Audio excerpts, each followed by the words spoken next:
출애굽기 20장 4절로 6절을 통해서 우상을 만들지 말고, 십계명 지금 설교를 계속 전전주부터 시작했습니다. 한 장씩. 근데 앞으로 12주 동안 할 건데 하나님께서 은혜를 더 주시고 오늘은 제2계명 말씀을 전하려고 합니다. 오늘 본문인 십계명의 두 번째 계명은 첫 번째 계명과 매우 비슷해 보입니다. 첫 번째 계명, 나 위에 다른 신을 내게 두지 말라, 섬기지 말라. 두 번째, 오늘 이 계명은 우상을 섬기지 말라는 거예요. 우상 앞에 절하거나 우상을 굴하고 절하고 섬기고 이런 거 하지 말라는 거예요. 오늘 두 계명을 가만히 보면 좀 비슷한 것처럼 보입니다. 얼핏 보면 같은 이야기를 두 번이나 반복해서 하는 말씀같이 보입니다. 심지어 이런 이유로 일부 신학자들은요, 제1계명과 제2계명을 하나의 계명이라고 그렇게 말하는 사람들도 있습니다. 하지만 그것은 두 번째 계명에 대한 명백한 오해의 메시지입니다. 이 두 개의 계명은 완전히 다른 것을 명령하고 있는 메시지입니다. 오늘 이 말씀을 잘 보시면 첫 번째 계명은 예배의 대상, 신앙의 대상에 관한 내용이잖아요. 오직 하나님만 예배하라는 것, 이게 첫 번째 계명의 요점이에요. 유일신 하나님. 지난주도 말씀드렸지만 하나님은 한 분이세요. 다른 신들이 없어요. 그 모든 신들이라고 하는 것은 지네들이 자기를 위해서 만들어낸 것들이에요. 하나님은 한 분인 줄로 믿습니다. 그분은 예배를 받으시기에 합당하신 분인 줄로 믿습니다. 그리고 두 번째 계명은 첫 번째 계명에서 말하는 유일한 예배와 신앙의 대상이 되는 하나님을 어떻게 예배할 것인가에 대한 계명이 두 번째 계명입니다. 다시 말해서 첫 번째가 대상에 관한 것이라면 두 번째 계명은 방법에 관한 것입니다. 교회의 신앙에서 여러분 열심 너무 중요하죠. 하지만 더욱더 중요한 것은 방향성과 방법입니다. 여러분 믿는 것도 무대뽀로 막 불러 믿습니다만 하는 게 아니라 방향성과 방법을 제대로 알고 믿자는 거예요. 그러니까 성경에 나중된 자가 먼저 된다는 말은 20년, 30년, 50년을 교회를 다니고 예배를 드렸어도 헛수고하는 게 너무 많잖아요. 제대로 예배를 드리자는 거예요. 하나님이 받으시는 예배를 드릴 때 위로부터 하나님의 은혜와 은총이 나르는 것입니다. 아무리 열성적이라고 해도 그 대상과 방법이 틀렸다면 그것은 교회의 바른 신앙이 아닙니다. 저는 부흥회를 47년 동안 얼마나 많이 다녔어요. 교회만 4,000회가 넘어요. 교회 수로 따지면 10,000교회가 넘고요. 연합집회까지 하면. 이렇게 계속 집회를 하면서 다 그런 건 아니지만 종종 마음이 아플 때가 있어요. 막 감정에 도취해서 찬양도 하고 감정에 도취해서 막 봉사도 하고 열심히 일을 하는데 그 자기를 위한 거예요. 오늘 말씀을 통해서 깊이 한번 새겨보시기를 바랍니다. 자기 감정 아니에요. 정말 오직 하나님께만 영광, 하나님을 향한 예배가 되어야 돼요. 시편 29편 2절에 보시면 여호와께 그 이름에 합당한 영광을 돌리며 거룩한 옷을 입고 여호와께 예배할지어다, 이렇게 말하고 있어요. 우상을 아무리 열정적으로 섬기고 예배한다고 해도 하나님이 기뻐하지 않잖아요. 그래서 우상 숭배는 하나님과 원수가 되나니 그랬다고요. 우리는 하나님 앞에 예배함으로 위로 나르시는 하나님의 은혜 속에 사는 거거든요. 은혜는 하나님의 나려주시는 모든 축복, 은총을 은혜라고 그래요. 성령 충만하고 은사 받고 또 믿음이 자라고 또 사업이 잘 되고 자녀가 잘 되고 가정이 행복해지고, 이 모든 게 하나님 위에서부터 주시는 은혜거든요. 근데 성경에 보면 다 똑같은 성도 같아도 은혜 받은 자가 있고 못 받은 자가 있고 받을 뻔했다가 못 받은 자가 있다니까요. 신앙생활을 오래 해갖고 직분은 막 그냥 많이 받았는데 은혜 못 받고 사는 사람 헛수고하는 거예요. 여러분 이거 꼭 기억하셔야 돼요. 여러분은 아브라함의 조카 롯의 가정을 놓고 보세요. 은혜 받은 자가 누구예요? 롯과 두 딸이에요. 하나님의 말씀을 제대로 알고 하나님 말씀에 순종하고 소할 땅으로 나왔기 때문에 축복을 받고 은혜를 받은 거예요. 롯의 두 사이는 형식적인 신앙이겠죠. 그냥 평상시에 말씀을 귀하게 여기지 않았기 때문에 말씀을 농담으로 여기다가 유황불의 심판을 받았다니까요.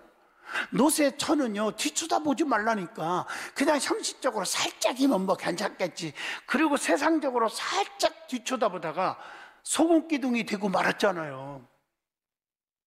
여러분, 우상을 섬기고 잘못 믿는 것이 구원이 있는 것이 아닙니다.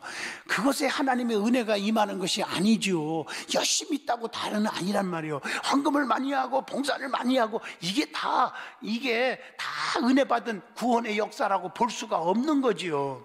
왜? 하나님 자체가 부자인데요. 욥이라는 사람이 고백했잖아. 주신 자도 하나님이고 취하신 자도 하나님이라 삼천하지의 모든 것이 하나님 거라고 고백을 하잖아요. 그냥 우상 앞에 그냥 자기 중심으로 열심히 한다고 은혜가 임하는 것이 아닌 줄로 믿습니다. 이걸 똑바로 아셔야 되는 거예요. 이단들 역시 열정을 다해서 그들 나름대로 열심히 신앙생활 한다고 떠들잖아요. 하지만 그것이 그들을 경건과 거룩한 삶으로 인도하지 못하는 거 아닙니까? 헛된 것에게 예배하고 가증한 방법으로 예배한다면 그것은 하나님께 기쁨이 되는 예배가 아니라 하나님의 진노만 사게 될 줄로 믿습니다. 우리는 첫 번째 이 계명에 대해서 들음으로써 누구에게 예배해야 하는지에 대해서 알게 된 줄로 압니다. 오늘 우리는 예배를 받으시기에 합당하신 한 분, 하나님을 어떻게 예배해야 하는 것에 대한 중요한 교훈을 두 번째 계명을 통해서 얻고자 하는 것입니다. 그러면 제일 먼저 어떻게 예배하여야 합니까? 라는 것입니다. 두 번째 계명에서 우리가 얻을 수 있는 첫 번째 교훈은 하나님께 어떤 예배를 드려야 하는지에 대한 교훈입니다. 오늘 본문 말씀을 잘 보면 하나님께 드려지는 예배의 방법에서 제거되어야 할 것들을 금지함으로 온전한 예배에 대한 교훈을 주고 있습니다. 그렇다면 무엇이 하나님께서 금지하신 예배의 방법일까요? 하나님께 드려지는 예배에서 금지되어야 할 것들은 무엇이냐는 것입니다. 첫째가 너를 위하여, 이게 중요한 거예요. 너를 위하여 우상을 만들지 말라는 겁니다. 첫 번째는 너를 위하여 우상을 만들지 말라. 여기서 핵심은 우상을 만들지 말라는 것보다 더 중요한 것은 너를 위하여, 이런 말씀입니다. 예배가 나의 유익을 위함이 되어서는 절대로 안 됩니다. 하나님은 아브라함에게 하나님을 위하여 예배할 것을 명령하십니다. 창세기 15장 9절을 보십시오. 여호와께서 그에게 이르시되 나를 위하여 3년 된 암소와 3년 된 암염소와 또 3년 된 순양과 산비들과 집부기들 새끼들을 가져올지니라. 하나님 뭐라고 했어요? 하나님은 자기를 위해서 가져오라는 거예요. 그러나 인간은 자신들의 유익을 위해서 예배를 이용하려 하는 사람들이 너무 많아요. 예배가 목적이 아닌 수단으로 여긴다는 거죠. 그 대표적인 인물이 바로 성경에 보면 여로보암 왕이 있습니다. 북이스라엘을 만든 여로보암 왕은 자신의 나라를 위하여 하나님의 형상을 만들었어요. 열왕기상 12장 28절 보면 이에 계획하고 그 두 금송아지를 만들고 무리에게 말하기를 너희가 다시는 예루살렘에 올라갈 것이 없도다. 거기까지 가지 마. 이제는 이스라엘아, 이는 너희를 애굽 땅에서 인도하여 올린 너희의 신들이라. 여러분 얼마나 한심합니까? 여로보암은 그 자신을 위하여 하나님의 형상을 만들었습니다. 그것에게 예배하라는 것입니다. 그리고 이것은 곧 하나님의 진노의 엄청난 대상이 된 것입니다. 열왕기상 12장 30절 이 일이 죄가 되었으니 이렇게 말하고 있습니다. 성경을 보면. 따라서 우리의 예배는 언제나 하나님만을 위한 예배가 되어야 합니다. 두 번째로는 어떤 형상도 만들지 말라 그랬어요.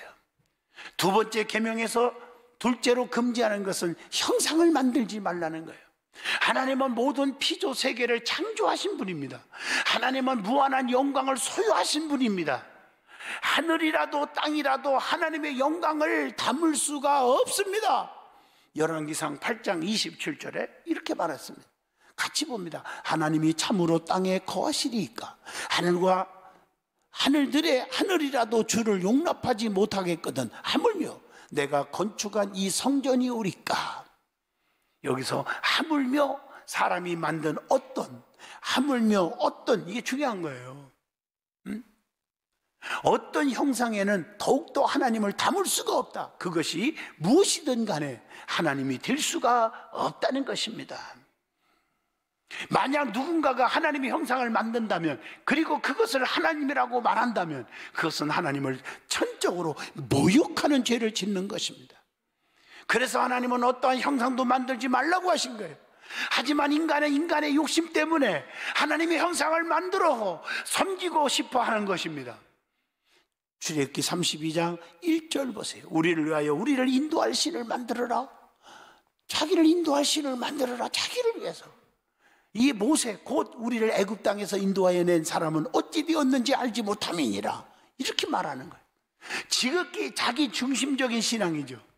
하나님께 순종하는 믿음이 아니라 나의 필요에 의해서 하나님을 만든 거예요. 그러나 우상은 불신자들만 만드는 것이 아니에요. 우상은 믿음이 없는 사람들만 만드는 것이 아닙니다. 사사 기드온 여러분 잘 아시죠? 이 기드온은 그가 의도했던 것은 아니었지만 금 에봇을 만들므로써 이스라엘 민족이 죄를 엄청나게 짓게 만들어 버렸습니다. 사사기 8장 27절을 꼭 읽어보세요. 또한 사사 미가라는 사람이죠. 미가의 어머니는 사사의 어머니였음에도 불구하고 우상을 만들었다고 책망합니다. 사사기 17장 3절의 말씀입니다.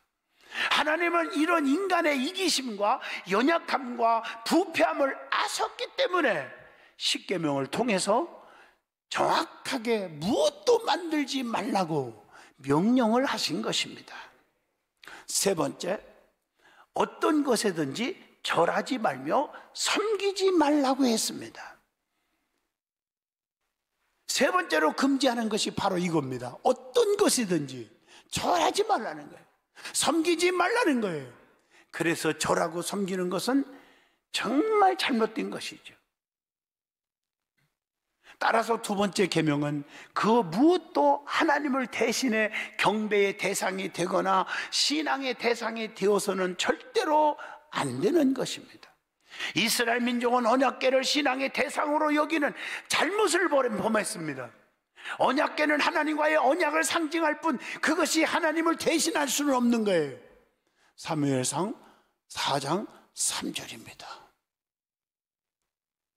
여호와의 언약궤를 실로에서 우리에게로 가져다가 그들 중에 있게 하여 그것으로 우리 원수들의 손에서 구원하게 하자 하니, 이런 말씀이 있거든요.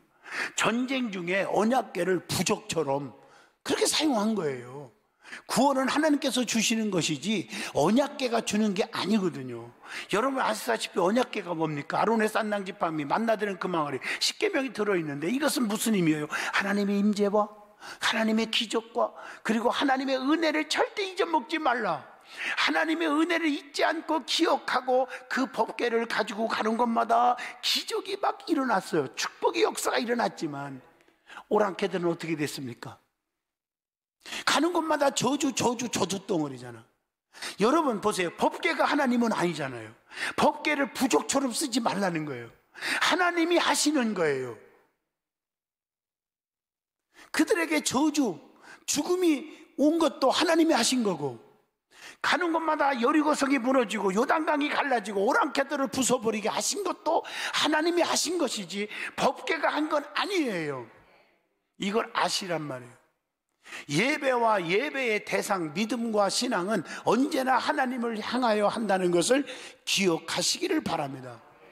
그러면 이 두 번째 계명을 통해서 주시는 유익이 있어요.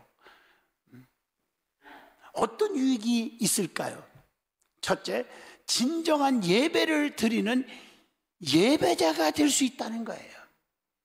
두 번째 계명에 주는 이 첫 번째 유익은 하나님께서 기뻐하시는 진정한 예배를 드릴 수 있다는 거예요. 하나님만이 예배 받으실 분이니까. 우리가 예배를 드리면 하나님은 무조건 예배를 받으실까요? 아닙니다. 하나님은 가인의 예배를 받지 않으시고 아벨의 예물을 받으셨거든요. 제사를. 창세기 4장 5절 보세요. 가인과 그의 제물은 받지 아니하신지라 가인이 몹시 분하여 안색이 변하니, 이런 말이 나오잖아요. 사랑은 내가 하고 싶은 대로 하는 것이 아닙니다. 사랑은 사랑을 받는 대상이 원하는 것을 주는 것이 사랑입니다. 저도 부흥회를 다니다 보면 지금까지 47년 동안 4,000회, 교회 수로는 연합집회까지 하면 10,000교회가 넘어요. 지난주도 4군데 집회하고 왔어요. 이번 주도 지금 3군데 해야 돼요. 한번 생각해 보세요. 이렇게 많이 나가다 보면 어마어마한 것들을 경험하게 되고 체험하죠. 지난주간은 너무너무 은혜 와서 여러분들이 간증했죠. 실제로 지난주간 부흥회 시간 유튜브로 생방송을 우리 교인들이 많이 들었더라고요. 실제로 여러분들이 증인이잖아요. 저는 부흥회를 다니면서 또 보면 목사님 식사하러 갑시다 많아요. 대접도 선물도 막 주고. 저 그거 좋아하는 거 아니잖아요. 그 요즘에 저는 고기하고 생선 일절 안 먹거든요. 자꾸 식당으로 끌고 가는 거예요. 그래 한 가면 쉬었는데 그래 갔어. 그랬더니 잔뜩 차려놓고, 그래서 저는 야채만 좀 먹었어요. 자기들 다 고기 반찬 생선 다 먹더라고. 그래서 내가 물어봤어요.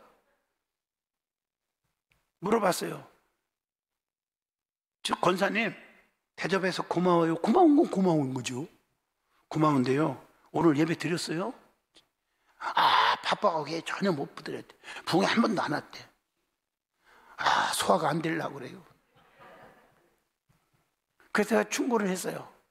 이 육신건 대접하는 게 중요한 게 아니고, 나는 원래 대접하는 거 좋아하지도 않습니다. 이게 중요한 게 아니고, 예배 자리에 앉아서 신령과 진정의 예배를 드리고 은혜 받는 게 저에게 대접입니다. 저는 이런 은혜를 끼치기 위해서 참다운 신자 만들려고 이렇게 목이 터져라고 힘들어도 부흥회를 인도하러 다니는 것입니다. 제 말이 맞잖아요. 원하는 자가 원하는 것을 해주는 게 뭐예요? 예배요, 예배. 예배가 무엇인지 아는 사람만 예배를 통해서 하나님을 기쁘시게 할 수가 있는 것입니다. 성경은 하나님께서 직접 예배를 제정하셨음을 증거하고 있잖아요. 레위기 7장 37절 보세요. 이는 번제와 소제와 속죄제와 속건제와 위임식과 화목제의 규례라 그랬거든요. 이것은 하나님께 예배 드리는 방법이 정해져 있고, 예배하고 싶다면 그 방법대로 예배해야 한다는 것을 의미하는 것입니다. 그렇다면 어떻게 예배하는 것이 하나님이 원하시는 예배일까? 하나님이 기뻐하시는 예배일까요? 영과 진리로 예배하는 예배입니다. 요한복음 4장 24절. 하나님은 영이시니 예배하는 자가 영과 진리로 예배할지니라. 예배는 자리에 앉아서 있는 것을 의미하지 않습니다. 단순히 예물을 드리고 헌금을 많이 하고 그 형식을 따라하는 그 의미가 아닙니다. 진정한 예배는 오직 하나님만을 위하며, 오직 그분만의 말씀 안에서 오직 그분만을 섬기고 그분께 경배하는 것이 예배입니다. 두 번째 유익이 있습니다. 하나님의 축복을 받는 예배자가 될 수 있다는 것입니다. 오늘 본문에 보면 축복과 저주의 선포가 포함되어 있습니다. 그러나 우리가 여기서 보아야 할 것은 이 선포의 목적이 저주가 아니라 축복에 있다는 것을 아셔야 돼요. 왜 성경에 진짜 있는 지옥에 대해서 얘기할까요? 지옥을 알려주기 위한 목적이 아니라 어마어마한 천국의 목적이 있는 거예요. 너희들은 천국 백성이 되라. 이 천국은 이렇게 너무 귀한 곳이다. 그래서 지옥 얘기를 하는 거예요. 지옥 가지 말라고. 성경은 부모의 믿음으로 인하여 자녀가 축복을 받는 경우에 대해서는 설명하고 있잖아요. 신명기 24장 16절 한번 보세요. 아버지는 그 자식들로 말미암아 죽임을 당하지 않을 것이요, 자식들은 그 아버지로 말미암아 죽임을 당하지 아니할 것이니, 각 사람은, 너무 중요한 말씀이에요, 자기 죄로 말미암아 죽임을 당할 것이니라. 아버지의 믿음으로 아들이 구원받고 남편의 믿음으로 아내가 구원받고, 이게 아니라는 거예요. 자기의 믿음과 상급은 각자 자기의 복인 줄로 믿습니다. 에레미야 31장 29절로 30절에도 그런 말씀이 기록되어 있잖아요.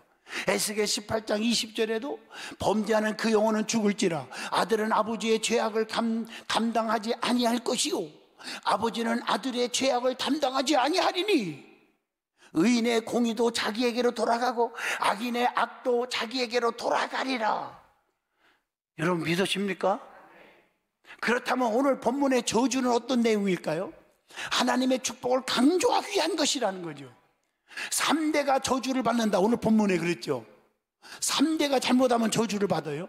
그러나 잘하면 어떻게 해요? 1000대가 축복을 받는다. 이렇게 대조시킴으로써 하나님은 이 계명을 통하여 계명을 지키는 자에게 엄청난 축복을 주신다는 것을 강조하고 있는 것입니다. 두 번째 계명을 통한 축복을 강조하는 표현인 것입니다. 진정한 예배를 드리면 아브라함은 하나님의 축복을 받아서 이스라엘 민족의 조상자, 또 믿음의 조상이 된 줄로 믿습니다. 예배자 다윗을 보세요. 그의 언약함에도 불구하고 아주 약함에도 불구하고 하나님의 손에 붙들려 하나님의 사람으로 많은 축복을 누렸습니다. 그러면 우리는 어떻게 이 두 번째 계명을 잘 지킬 수 있느냐는 것입니다. 잘 지키기 위해서 가장 중요한 것은 오직 예수 그리스도를 기억해야 하는 것입니다. 우리는 연약해서 눈에 보이는 것을 쫓아가고 있습니다. 이스라엘 백성은 아브라함의 언약도 모세의 율법도 여호수아의 수많은 사사들의 기적도 하나님의 은혜도 불구하고 온전한 예배를 지키지 못했습니다. 우리도 이와 같다고 봅니다. 우리는 죄에 대하여 무능력할 정도로 연약한 존재입니다. 하나님의 백성이 되었지만 그의 은혜를 알지만 우리는 여전히 죄를 너무 사랑하고 있습니다. 그래서 우리는 끊임없이 어떤 증거를 원하고 있는 거죠. 하나님 우리의 이런 악한 본성을 다 아셔요. 이 죄싹은 사망이라 멸망받을 거 알아요. 그래서 직접 우리 가운데 오셨어요. 인카네이션 하셨어요. 도성인신 하셨어요. 말씀이 육신이 되어 이 땅에 오셨어요. 우리의 죄를 담당시키기 위해서 우리에게 자신을 직접 보이셨어요. 이제 우리는 우리를 위한 우상을 만들 것이 아니라 이미 우리 가운데 오신 예수 그리스도를 통해서 하나님을 알고 하나님께 예배하여야 합니다. 어떤 형상을 만드는 것이 아니라 예수님을 바라봐야 하는 것입니다. 이게 바른 신앙관이에요. 결론적으로 말합니다. 십계명의 두 번째 계명을 통해서 우리는 하나님께 어떻게 예배해야 하는지 중요한 교훈을 얻었습니다. 나를 위한 예배가 아니라 하나님만을 위한 예배드리고 하나님 외에는 그 어떤 곳에서도 마음을 쏟지 않으며 오직 하나님만을 예배하며 살아야 한다는 것, 바로 그것입니다. 이제 두 번째 계명을 통해서 진정한 예배를 드리는 예배자가 되어서 하나님의 축복받는 귀한 하나님의 친백성이 되시기를 진심으로 축복합니다.